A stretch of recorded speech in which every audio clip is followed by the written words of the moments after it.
Welcome to Subramani.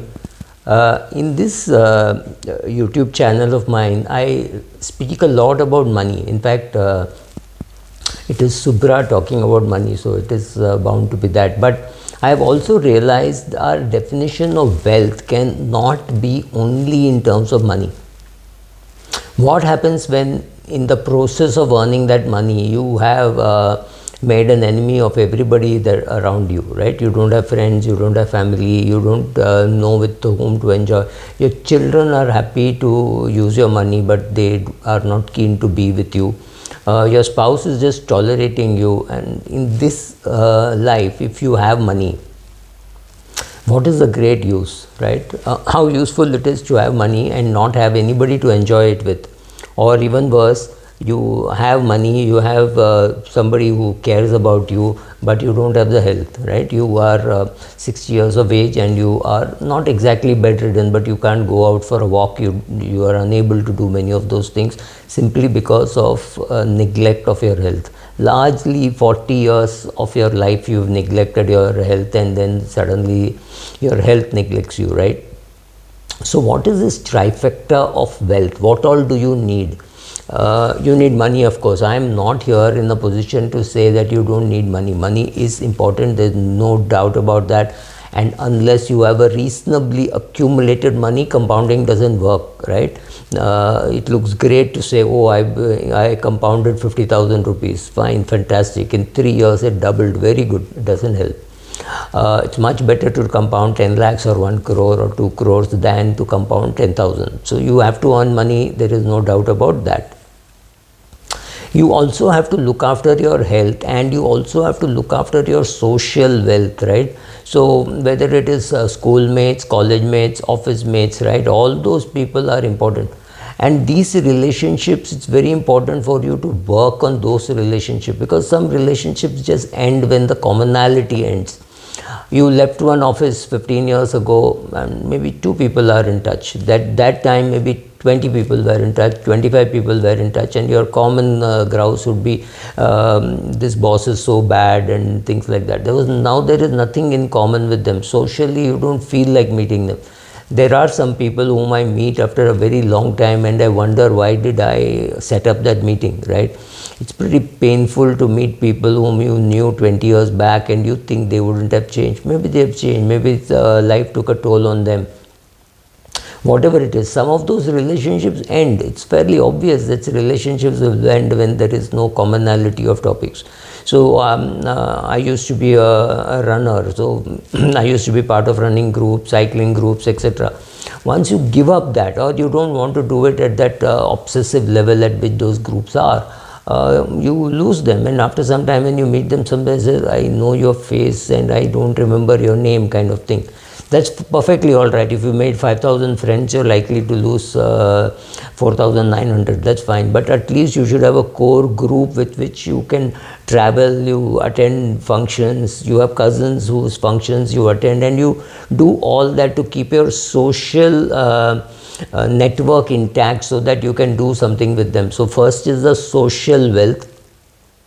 I mean, financial wealth I'm not even talking, that is of course necessary. The social wealth, and then the health wealth, right? So if you want to go either on treks or hikes or picnics or anything like that, you have to have a similar bodied friends group, right, with whom you can do that. What is the point in saying, oh, I have enough money to buy tickets on a world tour, but my body does not permit me to sit for 9 hours in a flight or 12 hours in a flight, right? So I can't do that. So, well, what is the big fun? You can't travel. Maybe there is something else which you want to do. I just took traveling as an example.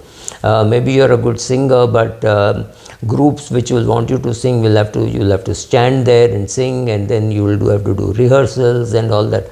Does your body allow you to do that, right? So like I said, the trifecta of money, social contacts and health, you need all the three. You need to have the intellectual capital to be part of those groups. What happens if those groups say, oh, this old man will do nothing, right? So let's not call him. So it also happens. So when I've attended funerals, I've seen a lot of people die. I see that loneliness hits you maybe after 75, maybe after 72, whatever. That loneliness hits you because you have shifted to a new place, you are unable to make friends, whatever it be. So I'm combining too many things maybe, but shift to a place where you can make friends. So by the time you are 70, you should be in a new place, because after 70, trying to make friends is not going to be easy. It's very easy for somebody like me to make friends, even in a society where I knew nobody, simply because it's you have problems in mutual funds, I can sort it out for you. So people come, then you sort it out, so there you make friends. You could make friends 10 years older, 10 years younger, whatever, anybody who has problems and whom you can sort out. Or you're part of a running group, or you're part of a cycling group, or you're part of a walking group, or you're part of a gardening group, any of these things, or a food group, right? So you're part of, so you're building up your society by being in groups which are interested in creating health. For example, a gym going group or a running group, you're creating health. So you created wealth, then you created social wealth, then you created health wealth.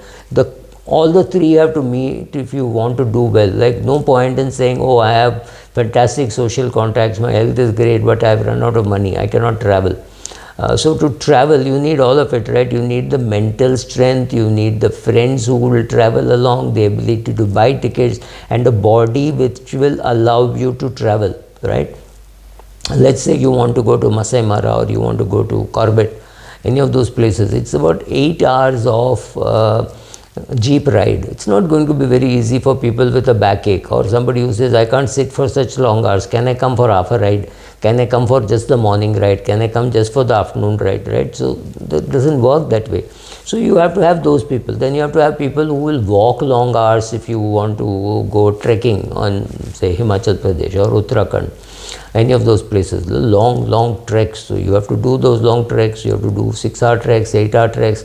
And then he tells you, oh, it's not much, it is only 4 kilometers. You think, 4 kilometers is not much, I can do it. But it is not 4, it is 4 going and 4 coming. And every step that you take is painful, because those rocks are hard and your shoes doesn't have enough cushioning. So end of the day, it's not just your glutes and thighs which pain, but even the bottom part of your leg has stood on rocks for 8 hours, right? So that's not going to be very easy. So knowing what you can do, knowing what you can't do, knowing with whom you can go on such trips. Recently I told a friend that trip is not for you. You will just not be able to do. You're overweight. The horses or mules will not carry you. 4 people can't carry you. So that's out. You just can't make those trips. So see what kind of trips you can make, whether you want to make the trip. See what kind of social contacts you have. See how much of wealth you have to spend on all this. All this combination will give you pleasure. So pursuing happiness, there are many things. I've made at least 2-3 videos on in pursuit of happiness. So pursuit of happiness, you have to have all these 3 in place. Your social wealth, your financial wealth, of course, there's no denying that. Your financial wealth, social wealth, and health wealth. Only when the 3 meet are you really going to be happy. Thank you.